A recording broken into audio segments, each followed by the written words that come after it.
السلام علیکم ورحمت الله وبرکاتہ. باید انسان په کوم طرف باندې خوب وکړي؟ د طب له نظره همدارنګه د اسلام نظره لومړی طب وایي باید انسان په ښي طرف باندې خوب وکړي. ولې؟ ځکه که چیرې موږ وګورو د انسان زړه په چپ طرف کې دی، همدارنګه که ځیګر یا نه دا وګورو د انسان په ښي طرف کې دی. نو که چیرې انسان په چپ طرف باندې خوب وکړي د دې زړه لاندې راځي او ځیګر یې چې دی د پاسه راځي، ځکه زړه په چپ طرف کې دی او ځیګر په ښي طرف کې دی. نو ځیګر چې دی ډېر غوړ لري، کولی شي چې په زړه باندې ډېر فشار او بوج راولي. او که چیرې انسان په ښي طرف باندې خوب وکړي نو زړه چې دی د پاسه راځي، ځیګر لاندې راځي، بیا نشي کولی ځیګر چې په زړه باندې بوج یا فشار راولي. همدارنګه طب دا هم وایي د هغه کسان چې د زړه مرض ولري دوی دپاره په ښي طرف باندې خوب کول ډېر مفید دی، ځکه که چېرې دوی په چپ طرف باندې خوب وکړي نو ځیګر کولی شي چې په زړه باندې ډېر بوج راولي، چې دا د زړه دپاره ډېر ضررناک دی.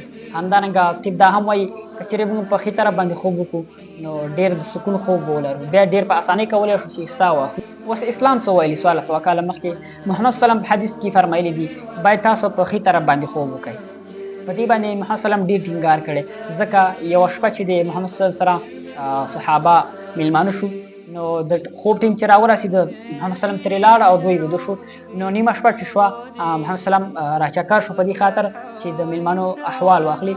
دوی چې وودو په دې کې یو صحابي چې په خېټه باندې وودو، مطلب په پړ مخته پروت و. محمد صلی چې دې په خپې باندې وخوځو او پای څاوه چې په ښي طرف باندې سملی، یعنې دومره تاکید یې کړی ځکه د انسان لپاره ډېر ګټور دی. موږ د طب له نظره هم وڅېړه چې طب وویل چې دا د زړه دپاره ډېر ضررناک دی. که چېرې انسان په چپ طرف باندې همدارنګه که په نورو طرفونو باندې خوب وکړي د انسان لپاره ډېر ضرر لري. په هر حدیث کې د انسان لپاره ډېرې ګټې او فایدې موجود دي. هیله ده چې ویډیو به مو خوښ شوي. داسې ښایسته ویډیوګانو لپاره عبدالرحیم حناني سره اوسئ. زموږ یوټیوب چینل ته سره سبسکرایب کړئ او فیسبوک والا سره فالو کړئ.